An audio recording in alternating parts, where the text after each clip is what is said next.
Shalom, selamat malam Bapak, Ibu, Saudara-saudari yang dikasihi Tuhan. Jumpa kembali bersama saya Z Ferry dalam Renungan Malam Pendeta Dr. Erastus Sabdono.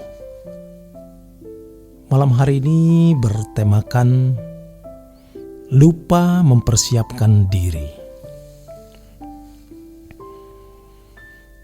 Kita sering mendengar orang berkata, dan kita juga mungkin yang berkata dan merasakan bahwa waktu begitu cepat berlalu.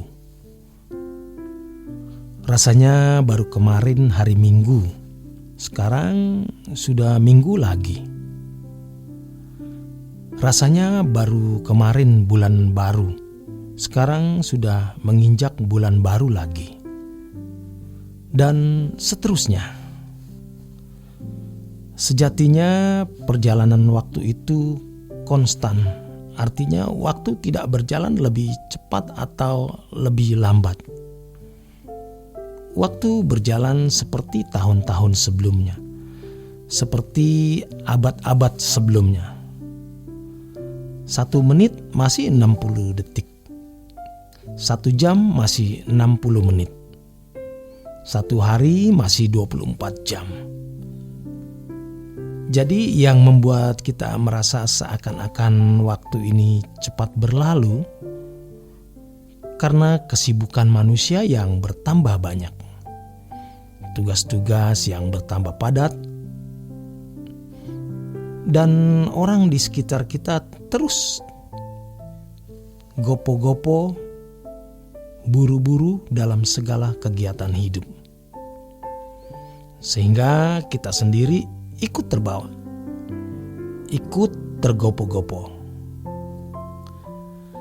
Bagi kita yang sudah usia di atas 60 tahun, ketika mulai melihat cucu, rasanya baru kemarin anak-anak itu masih sekolah, kita hantar ke sekolah, sekarang mereka sudah dewasa, sudah punya pasangan hidup, dan sudah memiliki keturunan.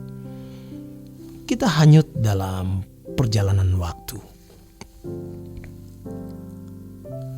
Ada bahaya yang tidak kita sadari. Di derap perjalanan waktu ini, kita tidak mempersiapkan diri menyongsong kehidupan kekal. Kehidupan di balik kematian. Ini bukan hanya untuk mereka yang usia lanjut, tetapi juga untuk semua orang. Yang pasti suatu hari nanti jantung kita akan berhenti berdetak dan nadi kita akan berhenti berdenyut. Kita bersyukur karena kita adalah anak-anak Allah yang boleh memiliki hidup yang penuh pengharapan. Tetapi pengharapan yang dimaksud di sini bukanlah pengharapan sebelum kuburan, tetapi setelah kubur. Setelah jantung kita berhenti berdetak, setelah nadi kita berhenti berdenyut. Di sanalah pengharapan itu menantikan kita. Dan kita menantikan memperoleh apa yang kita harapkan.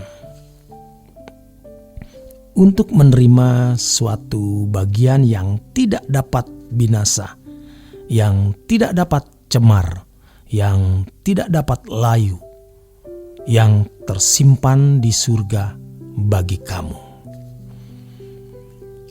Ayat seperti ini bukanlah ayat yang asing kita dengar, tetapi tidak pernah dipersoalkan. Siapa yang berhak memiliki pengharapan itu? Ibarat seorang siswa atau mahasiswa yang tidak sungguh-sungguh belajar, dia tidak layak memiliki pengharapan untuk diwisuda, untuk lulus. Beda dengan mahasiswa yang memenuhi tugas belajarnya dengan baik. Ia berhak untuk memiliki pengharapan lulus dan diwisuda. Kita tidak akan pernah berhak memiliki rumah tangga yang bahagia kalau kita tidak menjaga mulut, tidak sabar terhadap pasangan hidup, apalagi tidak setia. Demikian pula kita dengan pengharapan kehidupan di balik kubur. Ironis, banyak orang berani berkata, "Saya percaya nanti saya masuk surga." Apa alasan kamu berpengharapan masuk surga?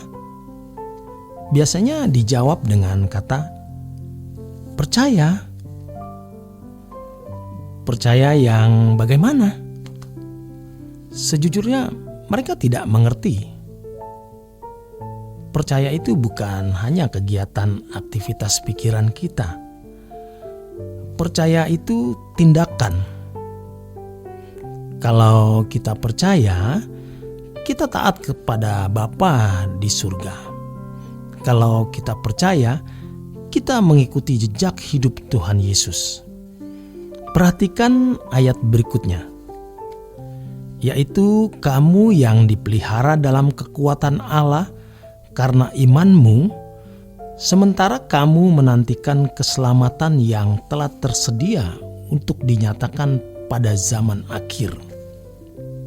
Bergembiralah akan hal itu, sekalipun sekarang ini kamu seketika harus berduka cita oleh berbagai pencobaan. 1 Petrus 1 ayat yang kelima.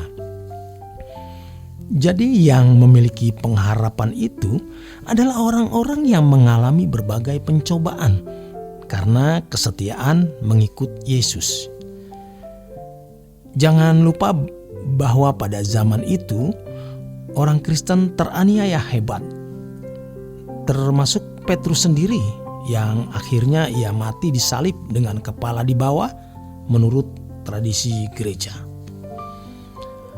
Lebih lanjut, Petrus 1 ayat yang ke-7 menuliskan, maksud semuanya itu ialah untuk membuktikan kemurnian imanmu yang jauh lebih tinggi nilainya daripada emas yang fana, yang diuji kemurniannya dengan api, sehingga kamu memperoleh puji-pujian dan kemuliaan dan kehormatan pada hari Yesus Kristus menyatakan dirinya. Sekalipun kamu belum pernah melihat Dia, namun kamu mengasihi Dia. Kamu percaya kepada Dia, sekalipun kamu sekarang tidak melihatnya. Kamu bergembira karena sukacita mulia dan yang tidak terkatakan.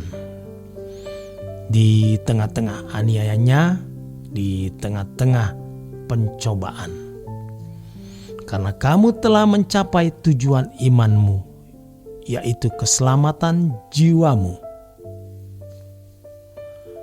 Orang-orang yang telah mencapai tujuan imannya, yaitu keselamatan jiwanya, inilah yang berhak memiliki pengharapan langit baru dan bumi yang baru.